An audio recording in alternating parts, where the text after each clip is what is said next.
You have power over your mind, not outside events.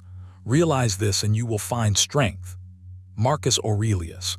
What if I told you that most of the stress, frustration, and overthinking you experience each day isn't caused by what happens to you, but by how you interpret it?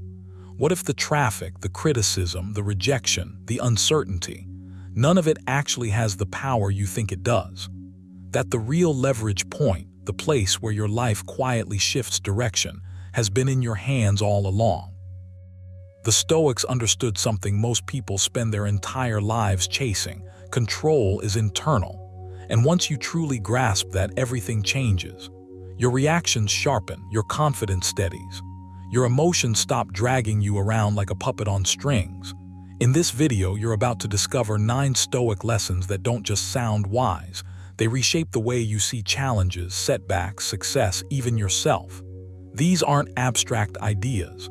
They're mental tools, weapons against chaos. Anchors in uncertainty. But here's the key. Each lesson builds on the next. So stay with me until the very end, because the final insight ties everything together, and it might just be the perspective shift you didn't know you were missing. Number 1, focus only on what you can control, release what you cannot. Some things are up to us and some things are not. Epictetus read that again, slowly. Let it land. Because that single line from the Enchiridion is not just philosophy, it's freedom. The moment you truly understand it, not just intellectually but viscerally, something inside you relaxes. Your shoulders drop, your breath deepens. The world stops feeling like an opponent you have to wrestle into submission.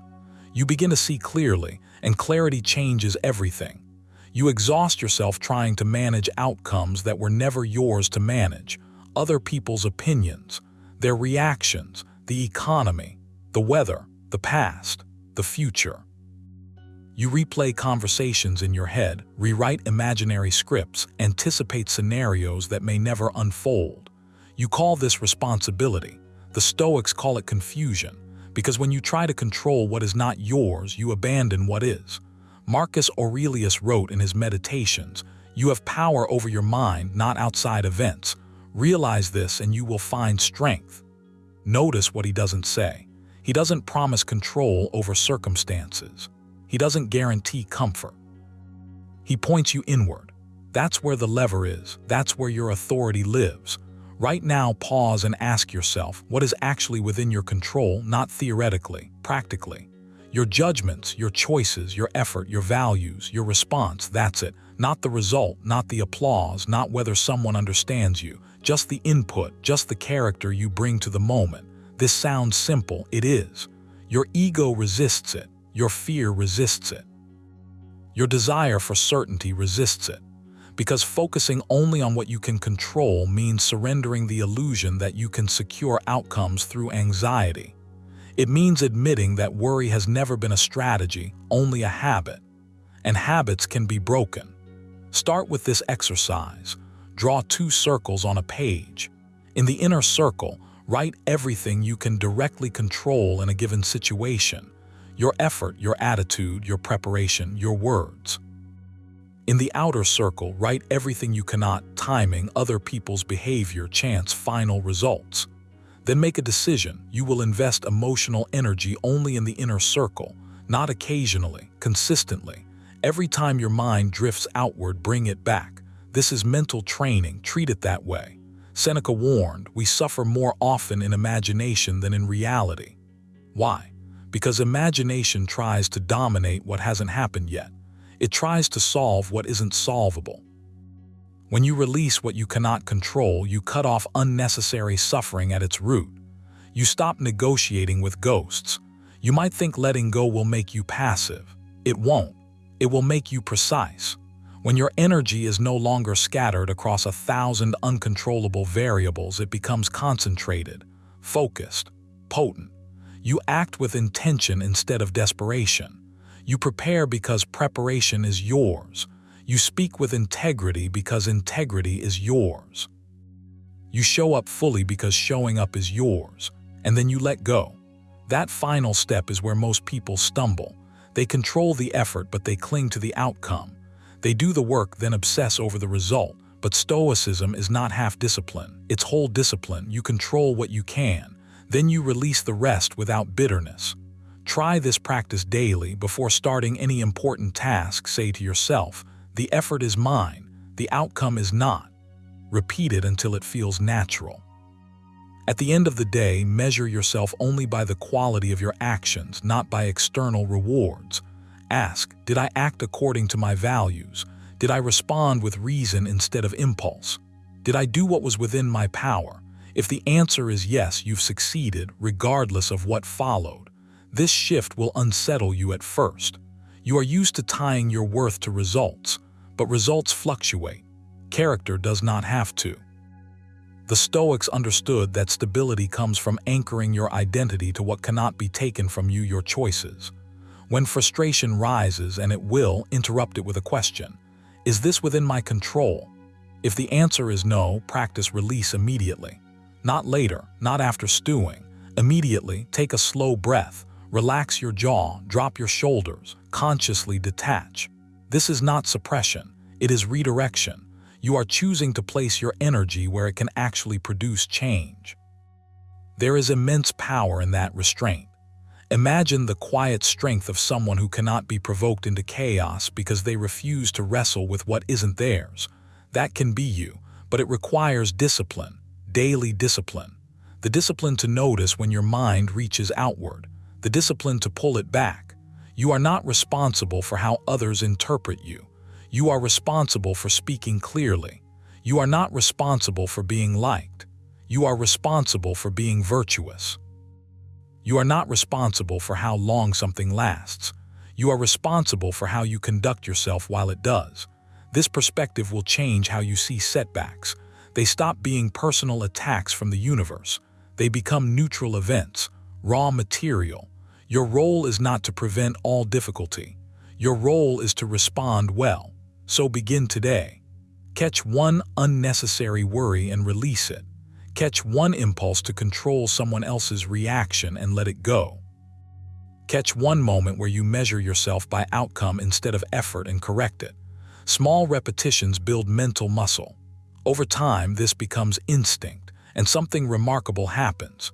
You feel lighter, clearer, less entangled, not because life became easier, but because you stopped trying to dominate what was never yours. You stopped leaking energy into the uncontrollable. You reclaimed your authority. Focus on what you can control.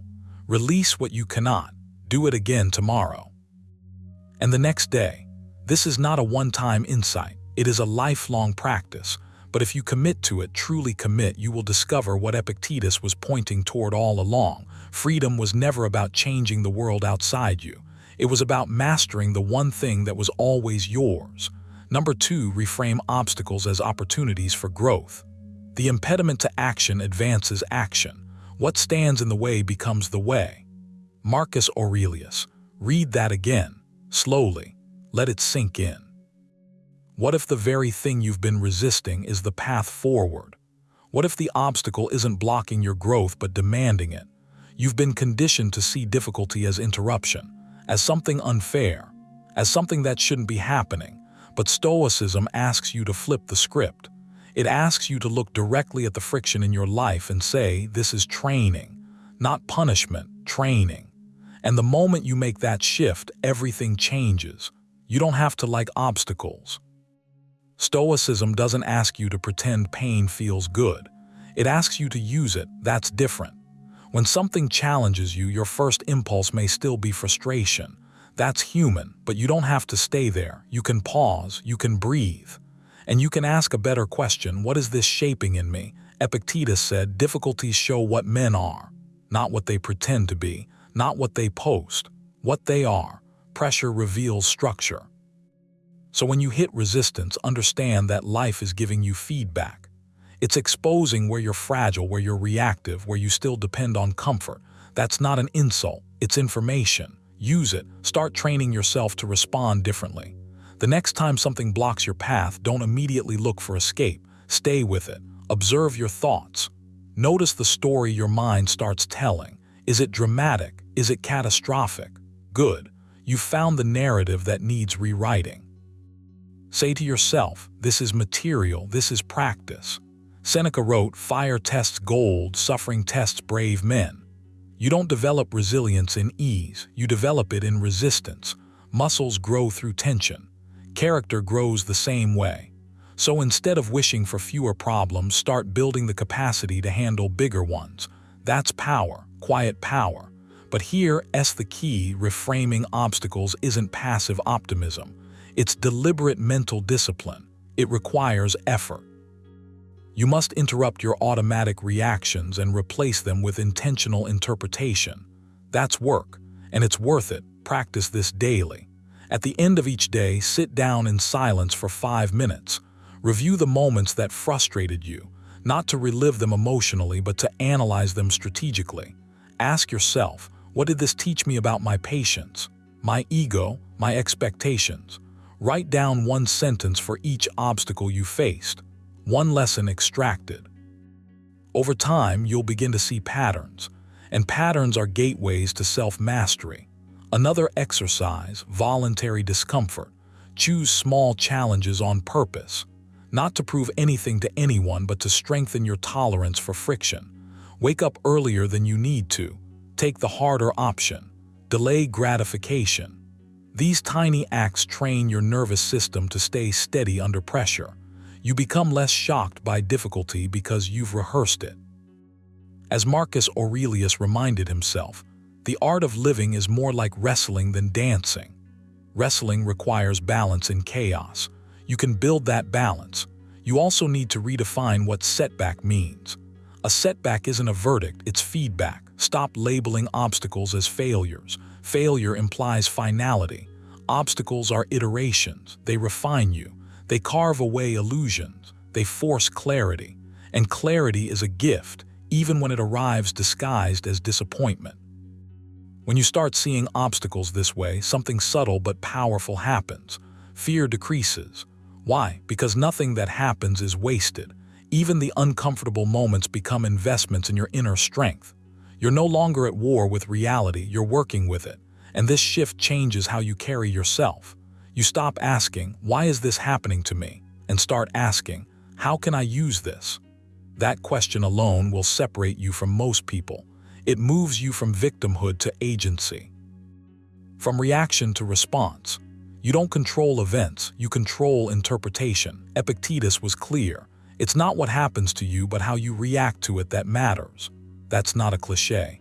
It's a command. Guard your interpretation, protect it, train it, because that is where your freedom lives. When an obstacle appears, imagine it as raw material handed to you. Your job is to shape it. Sometimes that shaping is patience. Sometimes it's courage. Sometimes it's detachment. But it's always growth if you choose it. And you must choose it. Growth is optional. Many people encounter obstacles and grow bitter instead of better. The difference isn't luck. It's mindset reinforced through habit, so build the habit. When something challenges you, say internally, "Good," not sarcastically, not dramatically, just calmly, "Good," because now you have something to work with. Now you have an opportunity to practice composure, to practice discipline, to practice perspective. Over time, this becomes your default stance. You no longer crumble at inconvenience. You lean into it. You trust that every barrier contains a lesson tailored specifically to your development. And that trust makes you steady, grounded, hard to shake.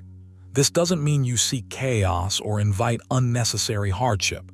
It means you stop being surprised by it. You expect friction because life includes it. And because you expect it, you prepare. You strengthen your inner architecture so that when pressure comes, you bend but don't break.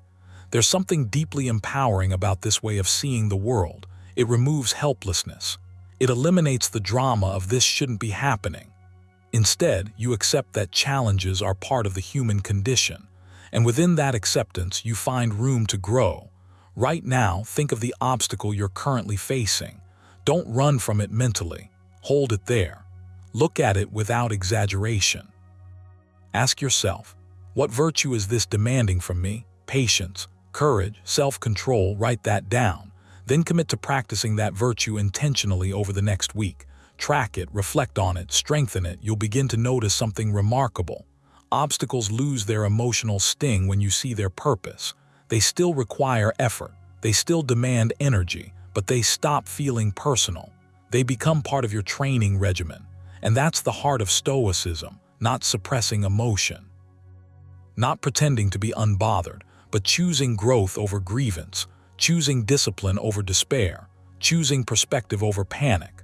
The next time life places something in your path, remember Marcus Aurelius whispering across centuries, "What stands in the way becomes the way." Let that echo in your mind. Let it redirect your thinking. Let it strengthen your posture. You are not here to avoid difficulty. You are here to be refined by it. So stop resisting every obstacle as if it's an enemy. See it as a teacher, sometimes a strict one, but a teacher nonetheless. Lean in, stay steady, extract the lesson, grow deliberately, and watch how your entire view of life transforms, not because life got easier, but because you became stronger. Number 3, practice voluntary discomfort to build inner strength. Set aside a certain number of days during which you shall be content with the scantiest and cheapest fare and ask yourself, is this the condition that I feared? Seneca. Sit with that for a moment, really let it land. The Stoics weren't obsessed with comfort. They were obsessed with freedom. And they understood something you're only beginning to fully grasp. Comfort can quietly enslave you. The more you cling to ease, the more fragile you become. The more you require perfect conditions, the more life controls you. So you must flip the script. You must deliberately choose discomfort, not to punish yourself, not to prove anything to anyone, but to build a nervous system that does not tremble when life inevitably gets hard. Voluntary discomfort is your training ground. It's where you strengthen the part of you that refuses to collapse under pressure. When you willingly step into something slightly inconvenient, slightly unpleasant, slightly challenging, you send a message to your mind. I can handle this. And once your mind believes that, it stops panicking at every small disturbance. You become steady, grounded, harder to shake. This is what Epictetus meant when he said, "Difficulties show what men are. Hardship reveals you, but chosen hardship refines you." You don't need extreme measures. In fact, that's not the point. The point is consistency.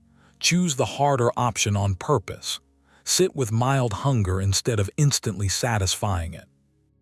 Endure a little physical discomfort without scrambling to escape it. Delay gratification. Wake up and resist the urge to check your phone. Stay silent when you want to react. Take a cold shower and breathe through the shock instead of resisting it. Each small act is a vote for resilience. Each moment of chosen discomfort is a brick in your inner foundation. Notice what happens when you remove constant stimulation. Your mind gets loud at first. It complains. It negotiates. It tries to bargain its way back to comfort. That's good. That's the part of you that has been running on autopilot. Now you're taking the wheel. Marcus Aurelius wrote, "You have power over your mind, not outside events." Voluntary discomfort is how you practice that power in real time.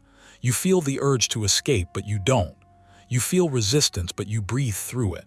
You stay. You endure. You observe. And slowly, you realize the discomfort was never as terrifying as your anticipation of it. This practice reshapes your relationship with fear. Most fear is inflated imagination. You dread loss, embarrassment, inconvenience, rejection. But when you regularly expose yourself to mild, controlled discomfort, your tolerance expands. You become less reactive, less dramatic, more composed. You stop treating every inconvenience like a catastrophe, and that composure, it changes the way you move through the world. You speak with more certainty. You decide with more clarity. You detach from outcomes because you've proven to yourself that you can survive less than ideal conditions. There's something almost rebellious about this in a culture that worships ease. You're told to optimize everything, eliminate friction, chase pleasure, avoid stress at all costs. But the Stoics would tell you the opposite. They would urge you to train, to prepare, to strengthen your character the way an athlete strengthens muscle, not because suffering is noble, but because preparedness is powerful. Seneca practiced poverty to remind himself that losing wealth would not destroy him.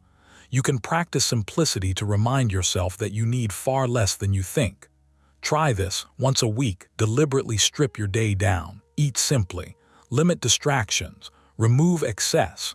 Sit in silence for 10 minutes without reaching for stimulation. Let boredom wash over you without resisting it. Watch your mind fidget. Then stay. Stay until the agitation settles.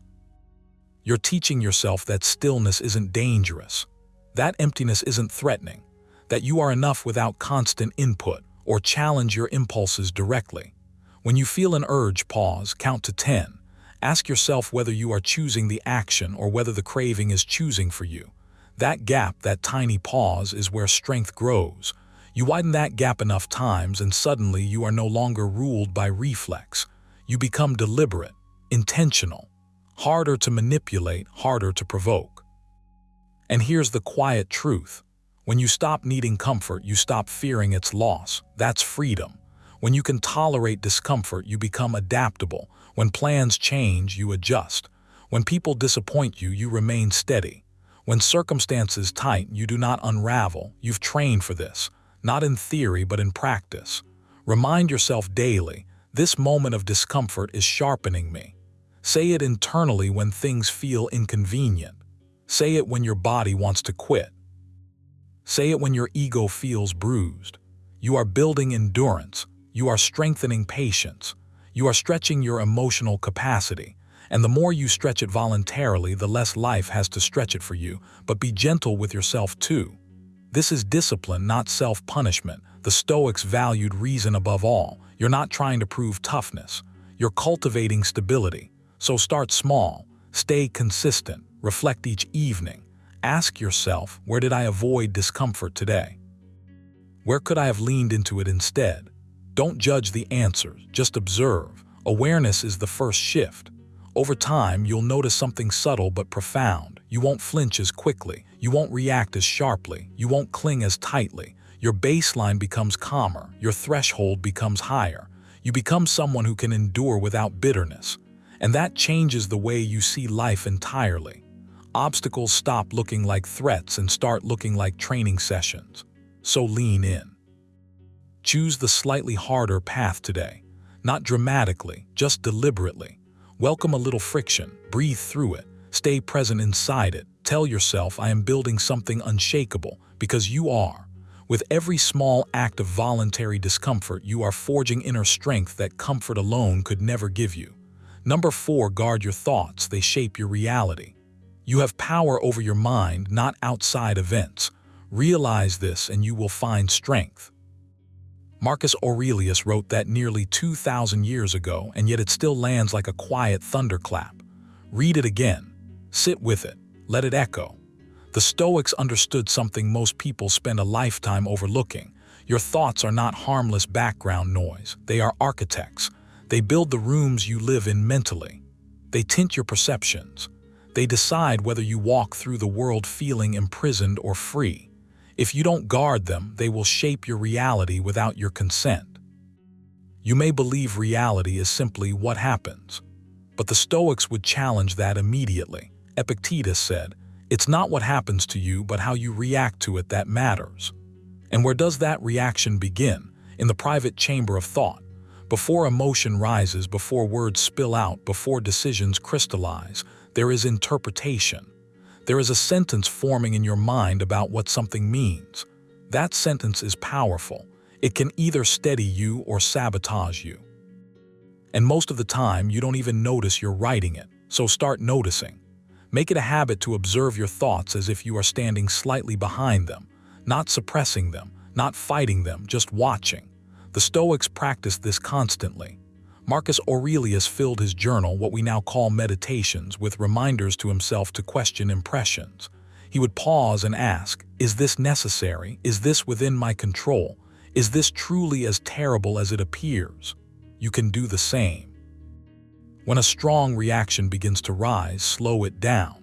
Ask yourself, what story am I telling right now? Is it accurate? Is it useful? Is it helping me live with virtue? Guarding your thoughts does not mean pretending everything is positive. Stoicism is not forced optimism, it's disciplined perception. It's choosing clarity over drama. It's refusing to let your mind exaggerate, distort, or catastrophize. Seneca warned that we suffer more in imagination than in reality. Think about that. Most of your anxiety is not about what is, it's about what might be. Most of your anger is not about facts, it's about interpretations. When you allow unexamined thoughts to run unchecked, you hand over your peace. Take back that authority. Start small. For 1 week, practice what you might call mental gatekeeping. When a negative thought appears, don't automatically believe it. Treat it like a visitor knocking at your door. Ask, who are you? Why are you here? Do you deserve entry? If the thought is exaggerated, dismiss it. If it's self-defeating, challenge it. If it's outside your control, release it. This is not denial, it's discipline.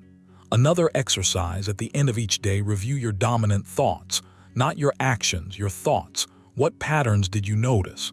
Were you assuming the worst, seeking validation, comparing yourself unnecessarily? Marcus Aurelius constantly reminded himself, the happiness of your life depends upon the quality of your thoughts, not your status.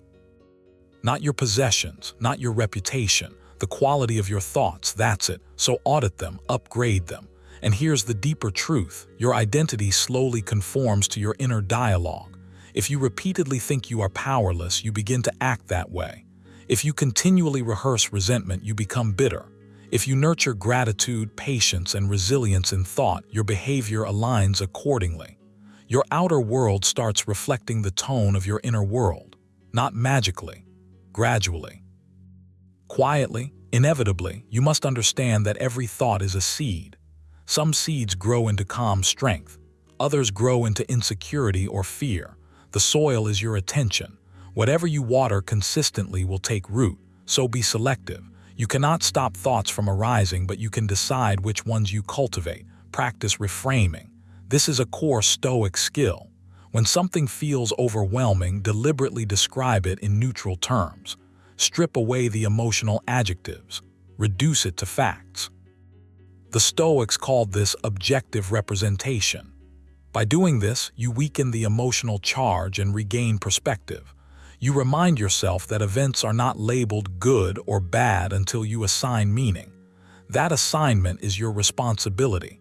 Also, train your mind in gratitude, not as a cliché, but as a conscious redirection. Each morning, list 3 things you're grateful for. Keep it simple. The act of doing this reshapes your perception. It conditions your brain to scan for stability instead of threat. Over time, this alters how you interpret everything. Your reality softens, not because circumstances changed, but because your thoughts did. Guarding your thoughts also means limiting what you feed them. The Stoics were careful about influences. They understood that repeated exposure shapes belief. Be mindful of what you consume: conversations, content, narratives. Your mind absorbs tone. If you constantly surround yourself with outrage, comparison, or negativity, your thoughts will mirror that. Choose inputs that strengthen you, not agitate you. And remember this: you are not your first thought. The Stoics knew the first impression is often automatic. What matters is the second thought, the one you consciously choose. That is where character is forged. That is where freedom exists. Epictetus taught that when an impression strikes, you should say, "You are just an impression and not at all what you appear to be." That single pause creates space. In that space, you decide who you will be. Make that pause a habit. Before reacting, breathe once, just once. That breath is your power returning. That breath is you refusing to be dragged by impulse. With practice, this becomes natural. You'll notice fewer emotional spikes, more steadiness, more clarity. You'll feel less like a leaf in the wind and more like the tree rooted firmly in its own ground. This lesson changes everything because it shifts your focus inward. You stop obsessing over controlling outcomes. You start mastering perception.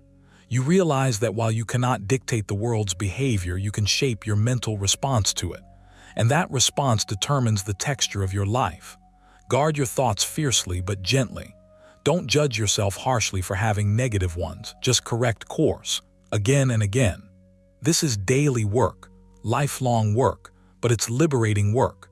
Because when you discipline your thoughts, your emotions stabilize. When your emotions stabilize, your actions sharpen. When your actions sharpen, your life aligns with your values. And suddenly, reality feels different not because it changed, but because you did. So today, begin. Watch your mind like a careful guardian. Question what enters, strengthen what serves you, release what weakens you. Remember Marcus Aurelius' quiet reminder that your power lives within your mind. Protect it, train it, direct it. Your reality is being shaped right now in the privacy of your thoughts. Make them worthy of the life you want to live. Number 5, respond, don't react. Any person capable of angering you becomes your master, wrote Epictetus. Read that again. Let it settle. If someone can provoke you, if they can push a button and instantly change your mood, your tone, your posture, your peace, then in that moment they own you. Not because they are stronger, not because they are wiser, but because you reacted instead of responding. Reacting is fast, it's automatic, it's heat without light. A reaction explodes out of you before you've even decided if it deserves to exist. It's the reflex of the ego, the twitch of pride, the surge of fear. And the world is constantly trying to trigger it. But responding, that's different. Responding is deliberate, it's chosen, it's grounded. It carries weight because it comes from clarity rather than impulse. You have to train yourself to see the space between stimulus and response. That space is small at first, almost invisible, but it's there. Marcus Aurelius reminded himself, "You don't have to turn this into something. It doesn't have to upset you." That line is power.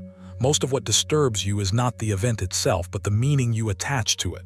When you react, you accept the first interpretation your mind throws at you. When you respond, you pause and examine it. Start practicing the pause, not occasionally, relentlessly. When you feel irritation rising, don't speak yet. When you feel the urge to defend yourself, wait. Breathe in slowly. Let your body settle. Count to 5 if you must. That tiny delay is not weakness, it is sovereignty. You are reminding yourself that you decide what happens next, and don't misunderstand this. Responding doesn't mean suppressing your emotion. Stoicism is not emotional numbness. Seneca warned about being carried away by anger, not about feeling nothing at all. You can feel the surge, you can notice it, just don't let it drive. Picture your emotions as strong horses, powerful, necessary. But you are the charioteer. You hold the reins. If you drop them, you get dragged. Here's a simple exercise. At the end of each day, reflect on one moment when you reacted too quickly. Don't judge yourself, just dissect it. What did you feel first? What story did your mind create? What would a calmer version of you have said or done? This nightly review, practiced by the Stoics, sharpens awareness. Over time, you'll begin catching yourself earlier in the process. The reaction will slow. The response will strengthen. Another practice, rehearse adversity in your mind. The Stoics called it premeditatio malorum. Imagine criticism, imagine delay, imagine inconvenience, not to become anxious but to become prepared. When you've already pictured it, it loses its shock value. You're less likely to snap because nothing feels sudden. You expected difficulty. Now you can meet it with steadiness. Understand this deeply. Reacting is about control. Responding is about character. When you react, you're trying to win the moment. When you respond, you're protecting your integrity. And integrity lasts longer than any temporary emotional victory. Ask yourself, who do you want to be known as? The person who flares up, or the person who remains composed when others lose themselves? Marcus Aurelius wrote, "The best revenge is not to be like your enemy." That doesn't just apply to conflict. It applies to chaos. When someone brings agitation, you bring calm. When someone brings pressure, you bring perspective. That contrast is strength, but this takes repetition. You cannot decide once to be calm and expect transformation. You must build it like a muscle. Start small. Practice responding in low-stakes moments. Delay your immediate opinions. Let silence sit for a second longer than feels comfortable. Notice how often your first impulse is unnecessary. You'll be surprised. There is also humility in responding. Reaction assumes you already know enough to fire back. Response admits you might not have the full picture. It creates room for curiosity. It allows you to ask, is this worth my energy? Most things aren't. And every time you choose not to react, you conserve strength for what truly matters. Remind yourself daily of what is in your control and what is not. Your judgments, your actions, your words, these belong to you. Other people's behavior does not. Their tone does not. Their mood does not. Epictetus built his philosophy around this distinction. When you react, you blur the line. When you respond, you protect it. Here's another exercise. Before speaking in emotionally charged moments, silently ask yourself 3 questions. Is it true? Is it necessary? Is it aligned with the person I'm trying to become? If the answer to any of these is no, adjust, or say nothing. Silence can be a powerful response when chosen deliberately. And accept that sometimes the strongest response is restraint. You don't need to correct every misunderstanding. You don't need to defend against every slight. Your peace is more valuable than your pride. The Stoics understood that dignity is internal. It does not depend on applause or agreement. When you practice responding instead of reacting, something subtle changes inside you. You feel less rushed, less hijacked by circumstance, more anchored. Life slows down just enough for you to move through it with intention. You begin to trust yourself because you know you won't betray your values in a burst of emotion. This is not about becoming passive. It's about becoming powerful in a quiet way. Anyone can react. It requires no discipline. But to respond, to choose your words carefully, to act from principle rather than impulse, that demands self-mastery. So train it. Guard that space between trigger and action like it's sacred ground, because it is. That space is where your freedom lives. That space is where character is forged. And every time you choose response over reaction, you reclaim ownership of your mind. The world will continue to provoke, it always has, but you don't have to dance every time someone pulls a string. Slow down, breathe, observe, then act in a way that future you will respect. That is Stoic strength. Number 6, remember the brevity of life, memento mori. You could leave life right now.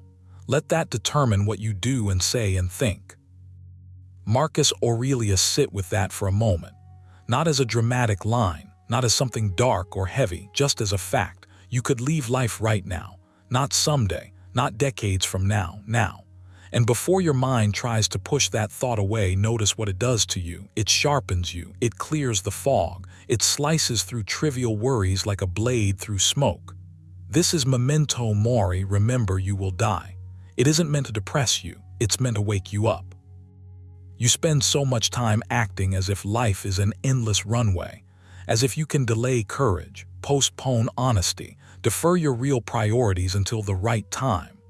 But the Stoics insisted on something radically sobering. The right time is always now. Seneca wrote, "It is not that we have a short time to live, but that we waste much of it." That line should land hard, not to shame you, but to stir you. Because if time is precious, then the way you spend your attention becomes sacred. When you truly remember the brevity of life, your standards change. You stop arguing for sport. You stop chasing approval from people who don't even respect themselves. You become selective, intentional, calm. Petty conflicts begin to look absurd.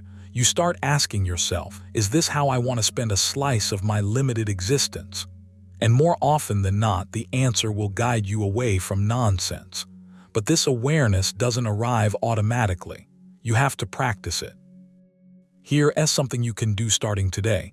Every morning before you check your phone, sit still for 2 minutes. Close your eyes. Tell yourself quietly, I may not see the end of this day. Don't rush the sentence. Let it echo. Feel the weight of it.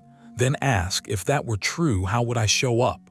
Notice how your priorities rearrange themselves. Notice how urgency shifts from shallow tasks to meaningful ones. This is not morbid, it's clarifying. Epictetus advised his students to reflect on mortality so they would love without clinging and act without fear. When you remember that everything is temporary, you stop gripping life with white knuckles. You hold it gently. You appreciate it more. You speak more honestly because you understand that there may not be another chance to say what matters. You forgive faster because resentment suddenly feels like a poor investment. Think about how much of your mental energy goes toward things that won't matter in 5 years. Now think further. How much will matter when you are gone? This isn't about erasing ambition or becoming passive. It's about alignment. When death is kept in view, your ego loses its throne, pride softens, gratitude grows. You don't need a crisis to trigger this awareness. You can cultivate it deliberately. Try this exercise tonight. Before sleep, mentally rewind your day as if it were already finished forever. Imagine it sealed. Immutable. Ask yourself, if this were my final day, would I be at peace with how I used it? Don't judge, just observe. That question alone will slowly reshape your habits. It will make procrastination feel heavier. It will make kindness feel urgent. Memento mori is a filter. Run your choices through it. The next time you hesitate to start something meaningful, remind yourself that your lifetime is not an unlimited resource. It is a dwindling account. Every hour spent is an hour gone. You can't negotiate it back. And strangely, that realization makes life more vibrant, not less. When you internalize this, you become harder to manipulate by fear. Why? Because the worst thing, death, is already acknowledged. Once you've made peace with the inevitability of your end, what else can truly intimidate you? Embarrassment, rejection, failure. These shrink in comparison. You act more boldly because you've stopped pretending you have forever. At the same time, you soften. You become patient with yourself. If life is brief, beating yourself up for every mistake is a waste of precious moments. The Stoics didn't dwell on errors, they corrected and moved forward. You can do the same. Learn, adjust, continue. Time is too scarce for self-torment. Another practice, carry a subtle reminder with you. It could be a word written on paper, memento. Each time you see it, pause for 5 seconds, breathe. Ask, am I using this moment well? Not perfectly, just well. Those tiny interruptions of awareness compound over weeks. They shift you from autopilot to intention. You'll notice something else too. Gratitude becomes natural. The ordinary feels extraordinary. A quiet morning, a steady breath. The ability to think, to move, to choose. These are not guaranteed extensions. They are temporary privileges. When you truly understand that, boredom fades. Entitlement dissolves. You stop assuming tomorrow will fix what you neglect today. Remember, the Stoics didn't meditate on death to become grim. They did it to become free. Free from illusion, free from delay, free from fear. And here's the paradox. When you accept that life ends, you finally begin to live it properly. So speak the truth you've been withholding. Start the work you've been postponing. Release the grudges you've been nursing. Invest in your character, because that is the one thing the Stoics believed time cannot corrupt. As Marcus Aurelius reminded himself repeatedly, focus on being good now. Not later. Now, you don't control how long you live. You control how deeply you live. That's the distinction. One is fate, the other is discipline. Let mortality sharpen you, not scare you. Let it guide your schedule. Let it trim away excess. Let it remind you that each sunrise is not routine, it is rare. And when you feel yourself slipping back into trivial concerns, return to the sentence that began this reflection. You could leave life right now, not to frighten yourself, but to awaken yourself. Because once you truly remember that your time is finite, you stop drifting. You start choosing. And that shift from drifting to choosing changes the way you see everything. Number 7, detach from praise and criticism alike. Remember that it is not he who gives abuse or blows who insults, but the view that you take of these things as insulting. Epictetus. Sit with that for a moment, let it sink in. The Stoics weren't just telling you to ignore criticism. They were inviting you to take back ownership of your inner world. And if you're honest with yourself, you already know how easily praise can lift you up and how quickly criticism can knock you down. A compliment can make you glow. A harsh word can haunt you for hours. Days even. But here's the uncomfortable truth. As long as your emotional state depends on someone else's approval or disapproval, you are not free. Detaching from praise and criticism alike isn't about becoming indifferent or cold. It's about becoming stable. It's about building a center within yourself that doesn't sway every time someone claps or frowns. You don't need to harden your heart. You need to strengthen your mind. Think about praise first. It feels good. It's sweet. It feeds the ego in a way that's almost addictive. But the Stoics warn you to be careful. Marcus Aurelius reminds you, the opinion of 10,000 men is of no value if none of them know anything about the subject. In other words, why let unexamined voices shape your sense of worth? If you crave praise, you will start shaping yourself around it. You'll adjust your words, your actions, even your values just to keep the applause coming. And the moment it fades, you'll feel empty. So begin practicing restraint. When someone praises you, don't immediately cling to it. Let it pass through you. Say thank you, but don't build your identity around their words. Remind yourself quietly, this is their perception, not my essence. Your character is defined by your choices, not by their reactions. Now look at criticism. This is where detachment becomes even more powerful. Criticism stings because it touches the ego. It challenges the image you have of yourself. But here's the shift you need to make. Instead of asking, how dare they, start asking, is there truth here? Seneca said, if someone tells you that you have made a mistake and you have not been injured. That line is liberating. If the criticism is false, it changes nothing about who you are. And if it's true, it's a gift. Either way, your peace doesn't have to shatter. You must train yourself to pause. That pause is everything. When praise comes, pause. When criticism hits, pause. In that space, you reclaim your power. You stop reacting automatically. You stop handing over the keys to your emotional state. Try this exercise. For the next 7 days, observe your reactions without judging them. When someone compliments you, notice the surge of validation. When someone criticizes you, notice the defensiveness. Don't suppress these feelings. Just watch them. Tell yourself, this is just a sensation. By observing instead of obeying, you weaken their control over you. Another practice, at the end of each day, reflect on your actions privately. Ask yourself, did I act in alignment with my values? Not did people approve of me? Not did I look impressive? But was I honest? Was I disciplined? Was I fair? Make your own judgment the primary one. Marcus Aurelius constantly returned to this idea in his meditations. He wasn't concerned with public applause. He was concerned with living in accordance with reason and virtue. You can do the same. Detachment doesn't mean you stop caring about growth. It means you care more about substance than surface. You're not numb, you're grounded. You don't float upward with praise or collapse under criticism. You stand steady. There will be moments when you feel the urge to defend yourself immediately. Resist it. Let silence work. Let time clarify. Not every accusation deserves a response. Not every compliment deserves celebration. When you stop overreacting, you become harder to manipulate. You become less predictable, and strangely, you become more authentic.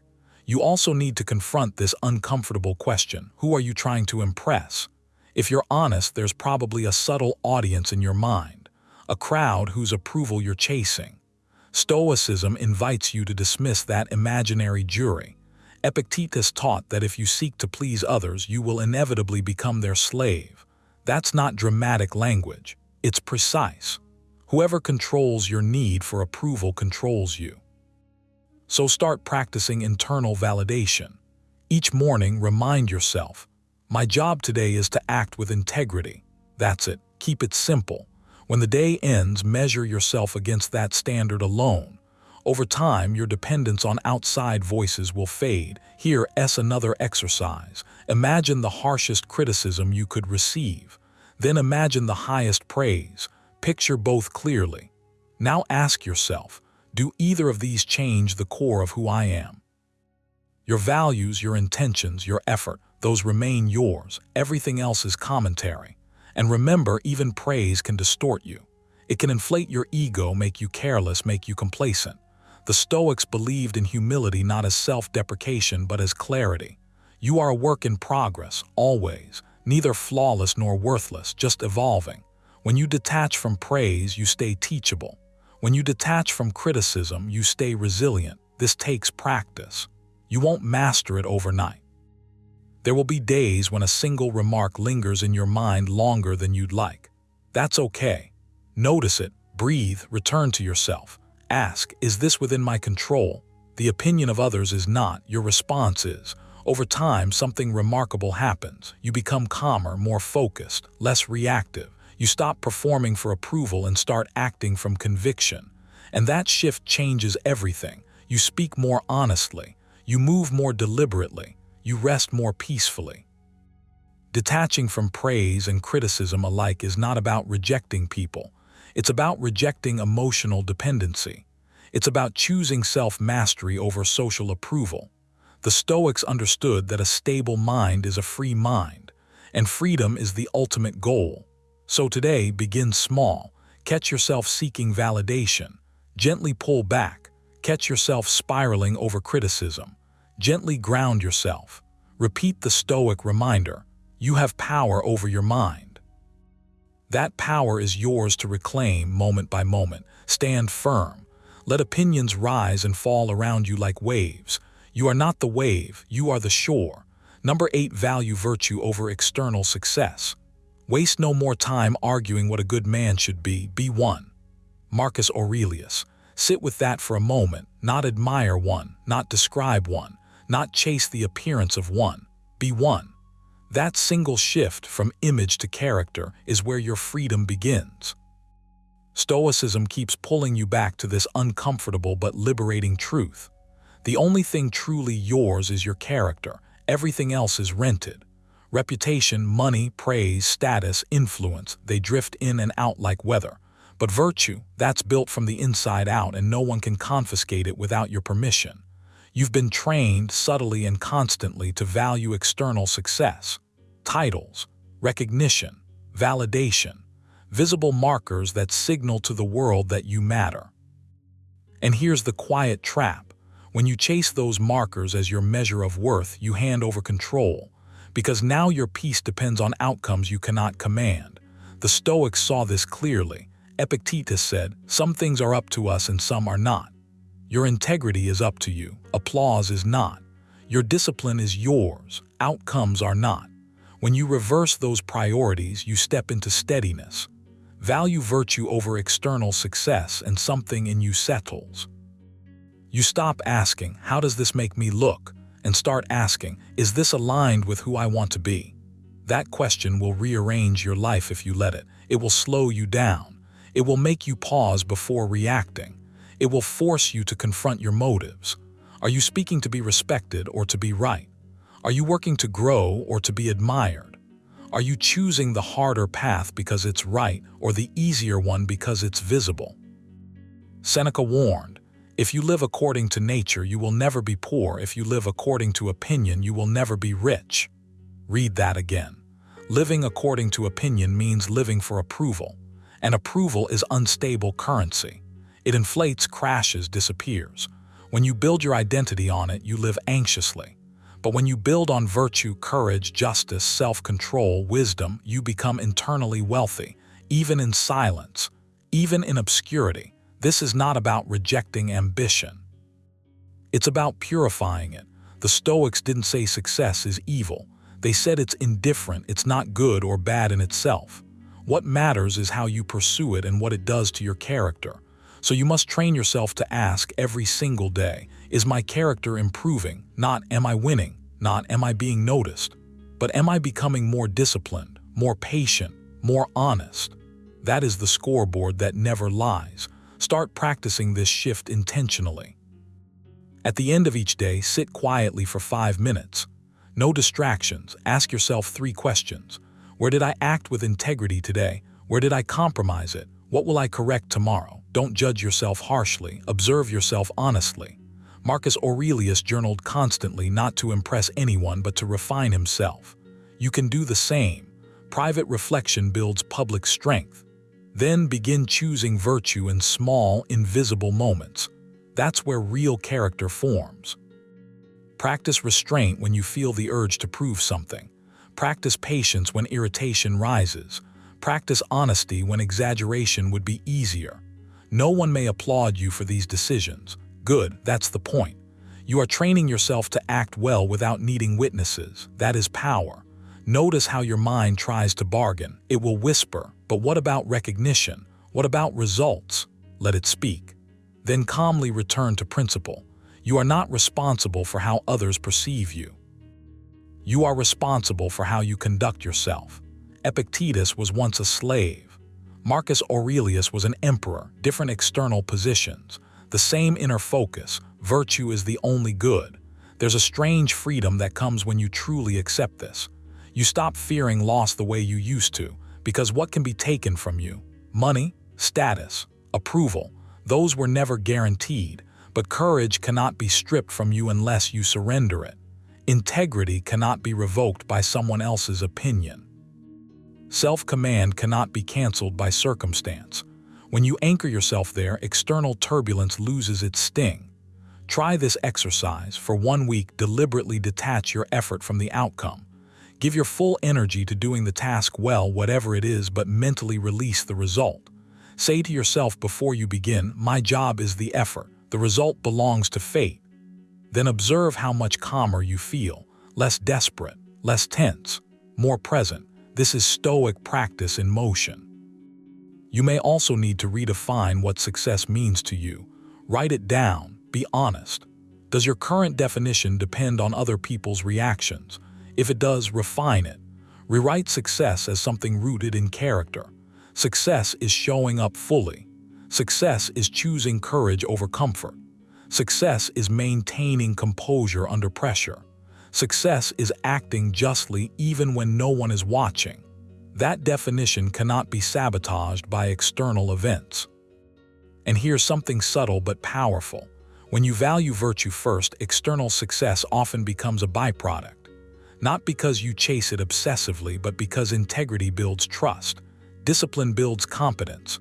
Wisdom builds clarity. You become solid. And solid people tend to create solid results. But now those results no longer define you. They complement you. There will be moments when choosing virtue feels lonely, when compromise looks rewarding, when cutting corners seems efficient. That is your test. The Stoics believed adversity reveals character. So when you feel that tension, pause, take a slow breath, ask yourself, who am I becoming through this choice? Then choose accordingly. Over time, those choices accumulate. You sculpt yourself. Remember this line from Marcus Aurelius. The happiness of your life depends upon the quality of your thoughts. If your thoughts revolve around comparison and validation, happiness will remain fragile.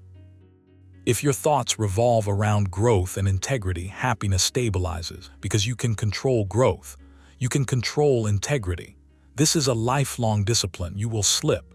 You will sometimes care too much about praise. You will sometimes feel stung by criticism. That's human. The practice is returning again and again, recentering, asking, what is within my control right now? And then directing your energy there.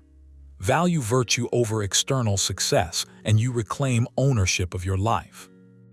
You stop performing. You start becoming. You stop chasing shadows. You build substance, quietly, steadily, deliberately. So begin today, not tomorrow, today. Choose one virtue to focus on: patience, courage, honesty, discipline, and commit to strengthening it consciously. Speak less, observe more, react slower, reflect deeper. Let your actions be guided by principle, not applause. Because at the end of all striving, what remains is not how loudly you were celebrated, but how firmly you stood. And when you stand on virtue, you stand on something no one can take from you. Number 9, cultivate inner peace as your greatest achievement. Know where you can go is more peaceful, more free of interruptions than your own soul. Marcus Aurelius. Read that again, slowly. Let it sink in. The world keeps telling you that achievement is something visible, something loud, something other people can measure. Titles, applause, numbers, status. But the Stoics whisper something radically different. Your greatest achievement is invisible. It's internal. It's the quiet steadiness of your own mind. You've been trained to chase things outside of you, outcomes, approval, control. And yet the more tightly you grip them, the more anxious you feel.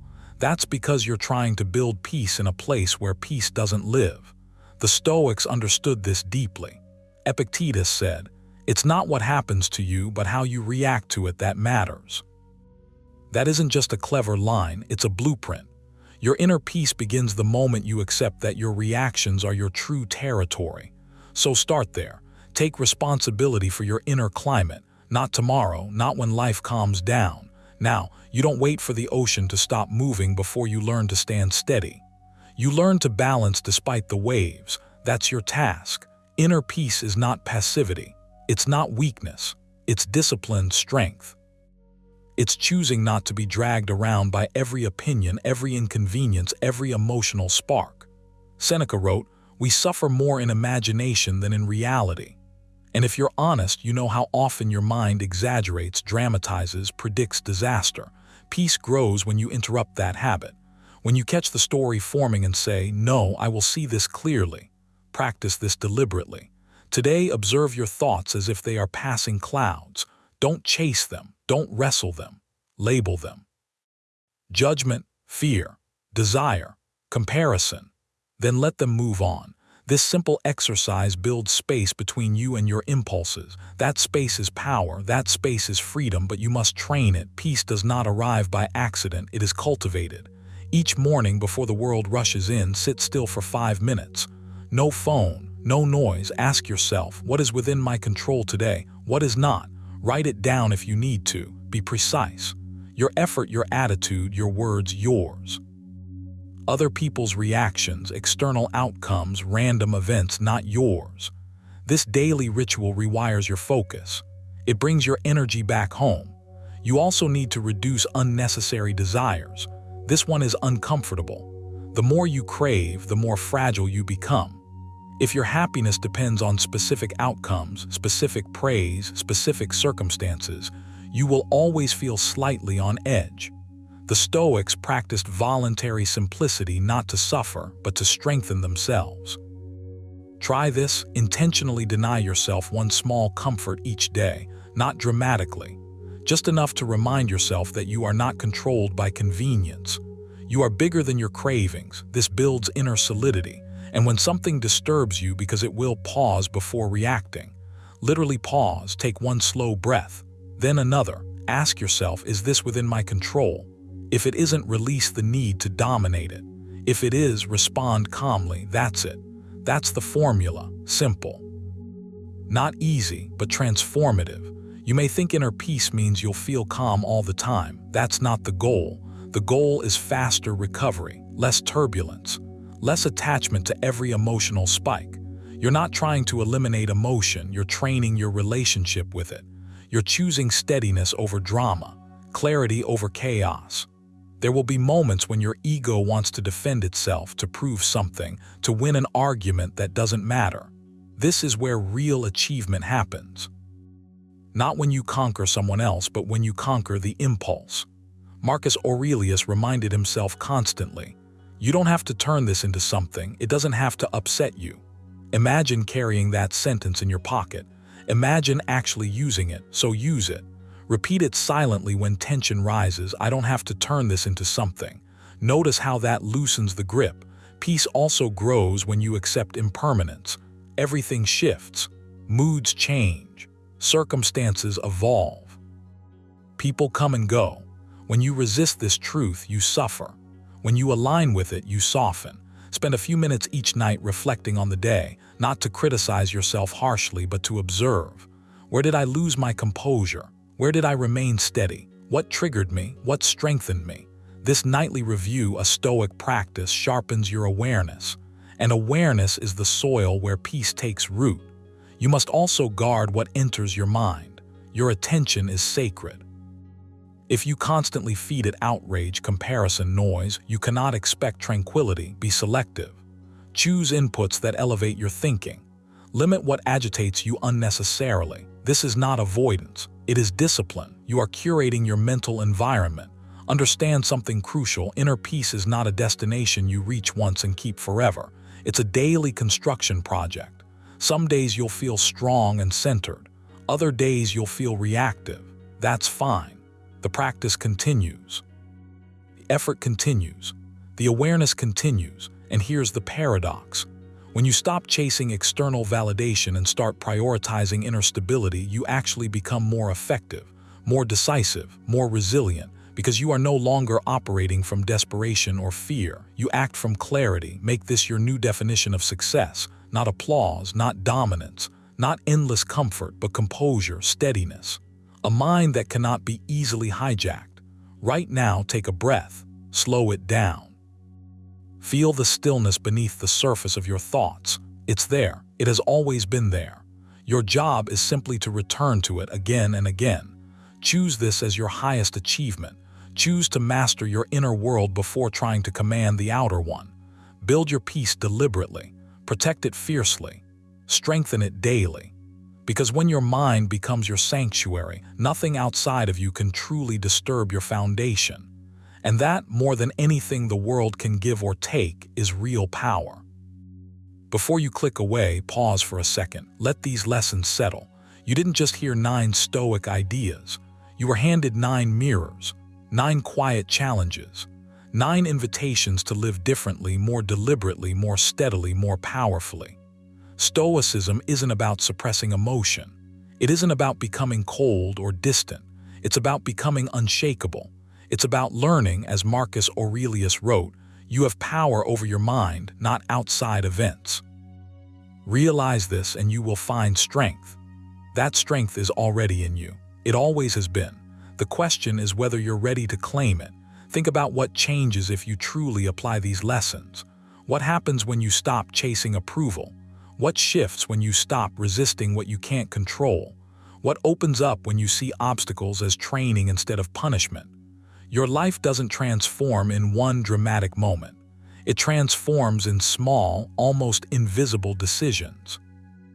The decision to pause instead of react. The decision to accept instead of complain. The decision to act with integrity even when no one is watching. That's where Stoicism lives, not in quotes, not in books, not in videos like this, but in your daily choices. And here's the truth most people miss. Calm is rare. Discipline is rare. Emotional control is rare. If you practice what you've learned here, you automatically step into a different category. You move differently. You think differently. You respond differently. And people feel that difference before you even speak. Epictetus reminded us, don't explain your philosophy, embody it. That's your challenge now. Don't just nod along, don't just agree, live it. The next time something frustrates you, practice control. The next time fear creeps in, practice courage.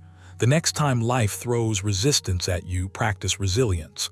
One moment at a time. You don't need to master all 9 lessons overnight. Just start with one. Let it reshape the way you see a difficult situation tomorrow. Then build from there.